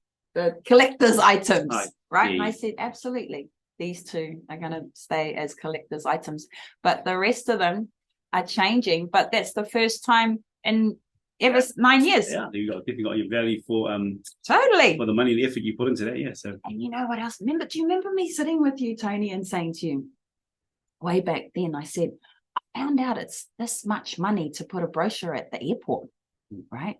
Or I found out it's this much money you have to pay to. So I reckon if I invest the same amount of money in the art and the boards around my office, I'm going to get which I did, nearly 10 years out of them. Amen. Yeah. Nearly 10 years out of them. Because it was like to get 3 businesses there was going to cost us like $6,000 or something, which is fair enough. Every year, 3 businesses. So each business was about $2,000 to advertise there. To have a stand there. Yeah, at the airport. Fair enough, right? So I had 3 that I needed to put there. Brendan's one, my one, and I think, the tour part, I think. Yeah, that's museum, right. museum tour. Oh, that's $6,000 a year, 3 businesses.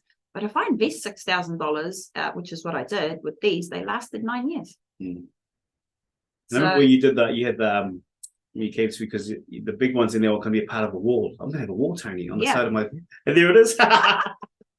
That's great, man. So it's obviously it's I'm going to have a wall, Tony, on the side of my business, and I'm going to advertise it, and I'm going to charge $1 a day, just like the newspaper. Yeah.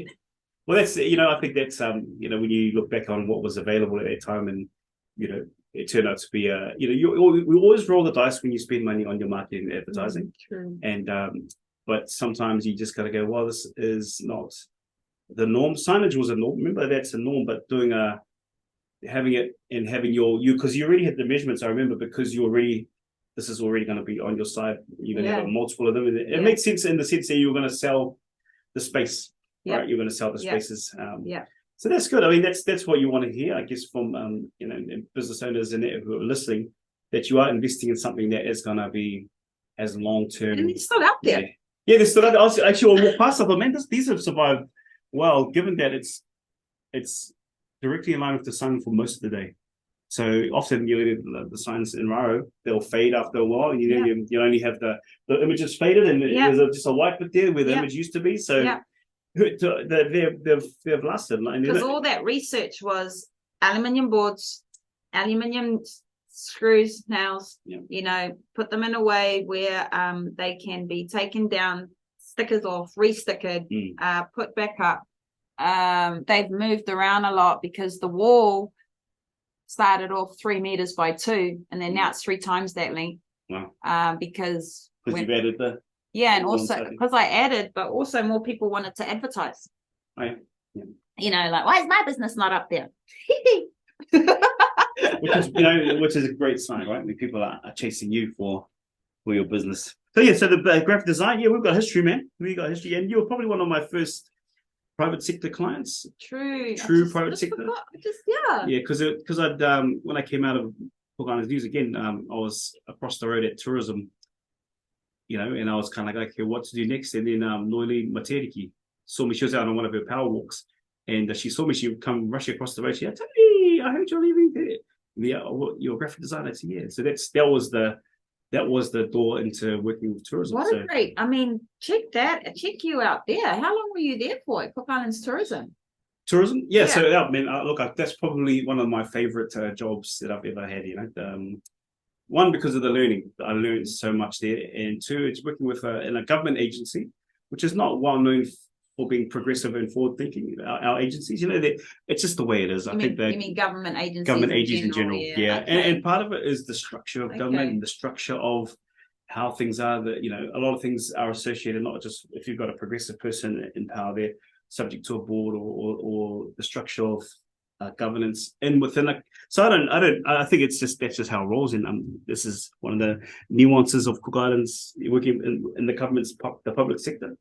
But tourism was different. So Noeline was my direct. So they set up a structure where me and another girl, Claire Wilson, we were at the same level in the middle management there. And Carla Eggleton, who's now the CEO. Yeah, she's now the CEO. Congratulations. Well done, Carla. and but she was very open, and the thing I liked about working with Carla and the team there is that if you came with an idea backed with evidence and enthusiasm to do the yards to get it done, she'd always give you a shot. She'd always give you a shot. I learned that, but here's some of the ideas I came with, like, because she's been in this so long, she's like, you know what, we tried that in 2000, whatever, with these people, and it didn't work because of ABC. So at least that was for me, that working in a progressive environment. So tourism, I started there as a contractor in 2015. And then in middle of 2017, during their reporting, every year they have to report to the government, they brought me on as in this digital marketing executive role. So that was my first project with them, was helping them with reporting their stats and that. And then I was there for three and a bit years. And then, man, I was exposed to so many opportunities, so many great people. So because tourism is the leading industry here, I think a lot of government support, got a good budget there. But what they do with their budget, bringing in like expert marketers, expert people in branding to help us. The markets within the individual markets, America, especially in America, Australia, New Zealand, they access like agencies and people who are skilled and way further ahead than I was at head office. And I was able to sit with those guys and glean off them and watch how they worked and build brands, what questions they asked, what was the most important thing about marketing. So I learned it was like 3 years. I could say that's my degree. I had 3 years in marketing, basically hands-on, learning on the job. I was the head of the team as well, so I had to be ahead of the young team that I had, so I started to learn, and I found a real passion for digital marketing. So Facebook, Instagram, TikTok. So now you got TikTok. I'm on TikTok, but the TikTok is and so you started liking it, is what you mean? Enjoying it. Web development, but not so much just doing it. It's just it was in 2015 to 2017. So a lot of it it's the technical side, yes, but a lot of it goes back to basic marketing principles, awareness, bringing people down the funnel in terms of so you got awareness, and then we got contemplation, and the sales funnel, and then conversion down the bottom. So the science and the psychology around that through the vehicle of digital marketing was what I really enjoyed. So I spent my time there. I learned as much as I could. I was doing, listening to all sorts of podcasts. I was taking every opportunity. If they had a consultant come in, I'd always want to be a part of the project. Or we had a graphic designer who would come over from Australia. His name was Shane Wall, and I got to sit with him, watching him work. And when you're a graphic designer, and you're not normally, I was interested in what he's doing on screen, but I kept looking at the keyboard because it's like watching he's like double jointed, all the shortcut keys and stuff, and like, man, this guy knows. And then the psychology around why we're using this color, why we place text here, what we can do, what kind of, so that was a huge. I was really interested in that because I've been in graphic design and production and marketing, but just at tourism because, and credit to our minister at the time was Henry Pona, the board led by Ewan Smith, Halatoa for the CEO, and then of course down to our part of the building, Carla and Noeline. We had a real good period, and then before COVID hit, of just really advancing in the industry as well. I think through the work that was happening at tourism, there was a lot of support for what we were doing. There seemed to be, Carla tells me stories of going to these global breakfast updates and people standing up and basically shaking their fist at tourism and the executive because they're not happy with how things are run and certain controversies that had surrounded tourism in that time. And to be in a place where you go to global breakfast updates and people really, because of the quality of the work that we're putting out and the vision and working backwards from a mission, you could see the quality of what was doing, and seemed to be a lot of support for what we were doing at tourism. And being in the digital marketing space, that was it's a fun, and people were like, we were able to receive some of the accolade directly from the industry because of they could see what we're doing on Instagram and Facebook and through our comms with the industry. And so it's, there was and I think working for the important part, if you're in a government agency or public sector, is that the people around you, they give you, the people above you are progressive in their thinking and happy to take risks within the budgets. It's all about budget and the appropriation of your budget and where it goes. But I was that was a huge learning curve for me, and I think that really set me up for what I'm doing today. And so tourism, and I think working in an environment with so I had Daniel Fisher and Taylor Betos. They were my first team, and then we added a few extras, Sandy and Louisa Puriat. So there was I had interns over the years. So I think those kinds of that kept it fresh for me. I mean, I was approaching my 40s when I started there, and you had these young kids who are enthusiastic about social media but I always thought, what I bring to the team was a bit of a mature, a steady hand, and just sticking to the vision, sticking on a path and making sure that because everything we did in that, and that was the other huge thing was accountability. Everything we did, we reported. I went on a trip, couple of trips with through the marketing side of things, and we'd always come back and report, and they'd make us stand up halatoa and stand up in a staff meeting and give a verbal sort of presentation on where we'd been. So I really liked that part of that environment as well. There seemed to be like just accountability. When you get spending money because it's government appropriation, you having the right systems in place and being accountable. If we said we're going to do X, Y, Z, and it hadn't been done, Carla used to have a whiteboard in her office with everybody's things that they said they're going to do, all the projects. And man, I remember, okay, we've got our whiteboard meeting on Monday. Everyone, man, I'll be hustling in. Okay, I'll make sure I've got all of our stuff on the whiteboard sorted and it was I think they fostered and I'm big on this, fostered a culture of, speaking of, for me anyway, there was a fostered a culture of, excellence, pushing for excellence, accountability, but also family. Because my father-in-law got sick while I was there, and I was back and forth from New Zealand when he passed away. And, they seemed to be able to just find a way to keep moving forward, but also to support me through, leave and it was different things like that. And I think that made a huge impact on how I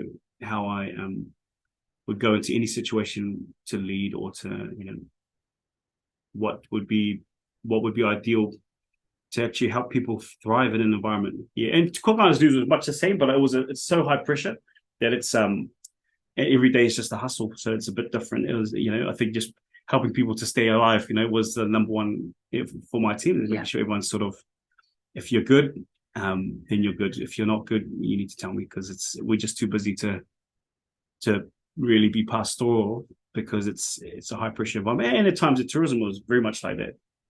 Yeah, and unless people tell me, and I'll tell the team, hey, just if you're not, you just talk, and I'll just be an open book, just sometimes you hear some would say their complaints, or people were just having a moan, but I think that's a healthy part if you're doing it in the right place, to someone who who's above you and who can help you sort of navigate through those challenges.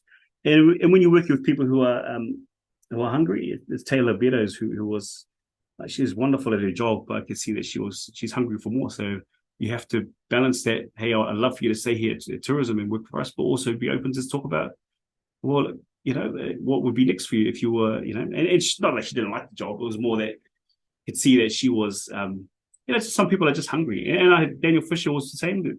You just tell them they don't want to just settle in and do it at just a good enough job. They want to be excellent at what they do. So providing that room and giving affirmation. I was a little bit embarrassing. I used to be like a doting parent when their kids do great things. I got to stand in front of the board a few times, and I'd just be talking about these kids. They're wonderful that she did this and he did that, and it's all done in the house. But for me, that's a huge part of success for a team, is that their effort is being acknowledged. Yeah, patted on the back. They're getting a pat on the back. I don't. It's not a natural. For me personally, I don't need that. It's not a personal, because But I think if you're a leader of people, you need to be proactive to give that affirmation and the support for your team. And when things are good, tell them it's good. When things are not good, have the courage to do the same, but in an appropriate setting, not in front of everybody. But no, so tourism was great. I learned a lot about digital marketing, and then now I've moved out and doing my own sort of. During COVID, we stopped marketing the Cook Islands, and we turned our efforts towards helping with the COVID response. So that was a big part of just using our skills to help with the COVID response. So when I was in there, I helped design the you remember the CookSafe, all the CookSafe branding in that, and then all the Ministry of Health, all their comms, the icons in that. Our team did that. We pulled all that together. Social media communications for government agencies, putting together plans and strategies for agencies who are wanting to upgrade their comms, seabed minerals, and places like that. So during that season, and then there's just different little things that are happening in my own world. Not negative things, just sort of like, oh man, I turned 40. I think that made me think quite a bit about what I want to do next. It does. I could see You have milestones. Yeah, I could see I wanted to grow. I wanted to move up in tourism, but I could see in order to do that, and when I was, the key part of why I was comfortable to leave is that I was able to articulate how I was feeling to the people above me. Say, hey, look, I want more. I want to grow. What will it take for me to sort of move up in the hierarchy here, or at least to get more responsibility? And Carla was great. Noy was great. They're all great. But the mechanics of a government agency to make a move like that, for me to move up and for everyone under me to take a step up, there's a lot more to it than just a private business where you just weigh up the cost benefit. There's in the government agencies, there's high accountability. So there's and it runs through. Even if Carla was happy to do something or Halatua, they're accountable. They have to get through the board, and the way the government employment system works, it's not just there's certain amount of things that has to happen before. You're a permanent resident. Yeah. Now. Yeah. Well, that's So look at that. Step one. Yeah. This is more to do about. This Step is one. This is more to do about changing the structure in organizations. Yeah, because you can't unless you're a permanent resident. Well, I'm just saying. Yeah. Like, not can't. It but does like. help. But more, it totally helps because why am I saying that? Because then we know that you're like here forever kind of thing, like I want to invest and then you're gonna leave. Yeah. Well, and look, I think there was it made sense to me that there was something would happen, but at the time I thought, it's so saying all of that. By that stage I was open for change. Yeah. And, that's what I was thinking. In saying all of that and the timing and and now we're in 23 and all of that amazing journey. What's happening now? Right now. Anyway, so I took the jump and thank you. And walked out of tourism and I left on a good note. Obviously you gotta do it the right way. Do it the right way. And then so I basically just set up when I left tourism, people that found out that I was leaving. And the way the island works, I think people just start to call and say, hey, look, can you do this? Are you available to do this? Some of my old clients knocked on the door and said, hey, look, I heard you left. Can you do some work for us? Great. So one thing I always felt strongly is that, to trust God for the opportunities and for the business side of things. So I've always had work come in, which is great. And thank God for that. And now I'm doing just a combination of graphic design work, branding work, and digital marketing strategy. Ooh. So, which is great. So that's sort of just helping people to sort of get their strategy sort of organized. For the small businesses, a lot of them, and very much like how you were back in the day, they're there's two aspects that are challenging. It's cost to bring another person on board to advise, and the other one is the time to implement those said strategies. So for a lot of small businesses on the island, I'm happy to catch up for a coffee and just tell me what you're doing. Oh yeah, it sounds like a good idea, and just do some sort of top level helping. But a lot of my clients now, most of them are government agencies, and currently with the FSDA. So FSDA. I know that acronym. It's something financial. Yeah, Financial Services Development Authority. So I'm managing their marketing campaigns, their market, managing that, and so you'll have knowledge of their budgets for marketing. Could you just let me know about some of those budgets? Well, I don't know the knowledge for their budgeting. They've but I know that I'm there as an employee. Do we have an arm for some more marketing? I just got my friend Chantal, who's also digital marketing, in the podcast world. Yeah, well, they I think CSB was doing some work with you, is that right? Oh, a few, yeah. No, a few, yeah. But I'm So- also like you, like, where am I going now? What am I doing now? You know, like, just, what's the, not reaffirming, just, okay, where's it going now? This is all really exciting, talking to you, listening to you. Yeah, that's cool. So I'm doing marketing strategy. I've got so on Instagram, I'm on there every couple of days. I'm posting stuff like marketing. A lot of it's just like not so much marketing strategy tips, but just helping people to get comfortable on social media, to see the benefit of social media as for a business. So what I've found is a lot of people acknowledge, most businesses here acknowledge, hey, we should be on social media in some form. A lot of them look at how much effort it takes to post continue. So if you ask someone, they say, well, how much should I post on social media? There's no like perfect answer, because a lot of it for me when I'm talking to small business, well, how much time you have, and I always recommend 3 times a week is good if you can, 3 times a week on your channels, or twice a week to get started. But the key idea is to be present on social media, not just sort of because I think, well, I was talking to a group of female entrepreneurs who are just starting out.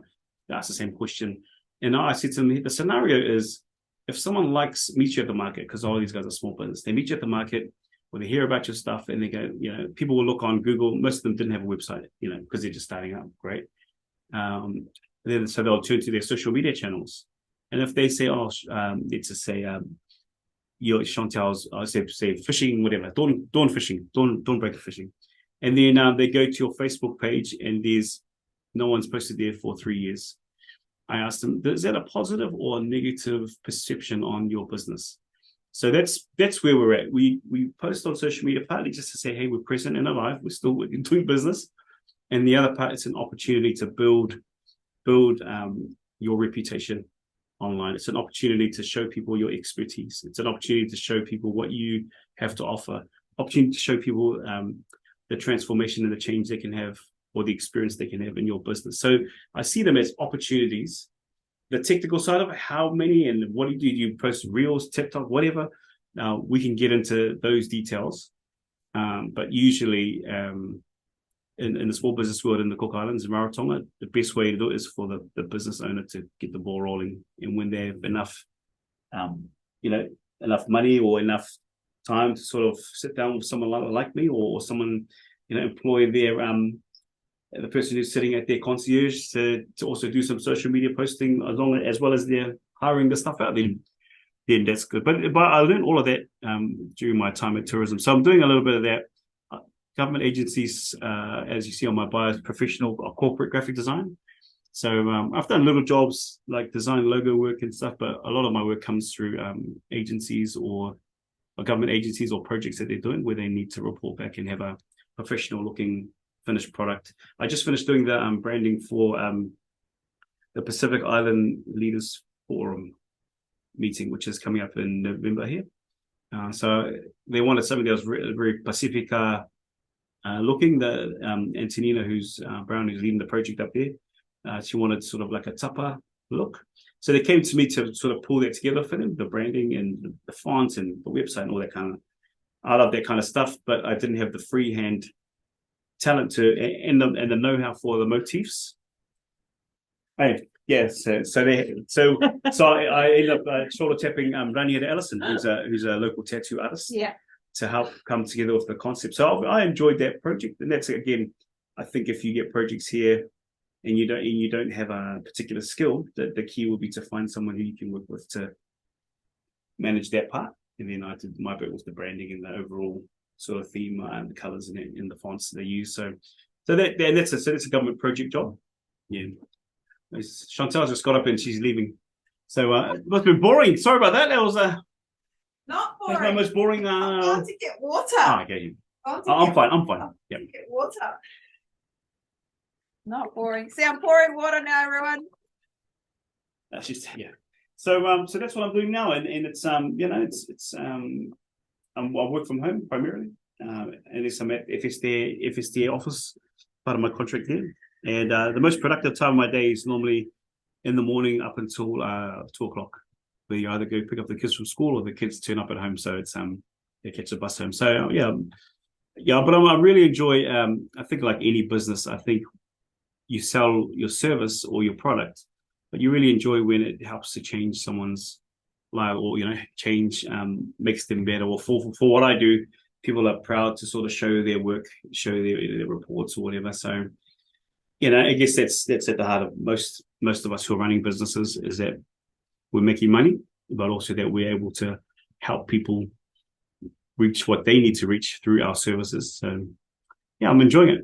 There's possibilities, people offering some full-time roles, so we could be talking about this next year and I'll be in a different role, I might be in a but again, all that's come out of being finding what you love doing and doing it, and then people sort of will come around and they recognize what you're able to do for their business or for an organization. There's a couple of organizations. There's an organization who's Goldman talks with about jumping on board. Can't say no, non-disclosure, FBI kind of stuff. But anyway. Thank you so much, Tony.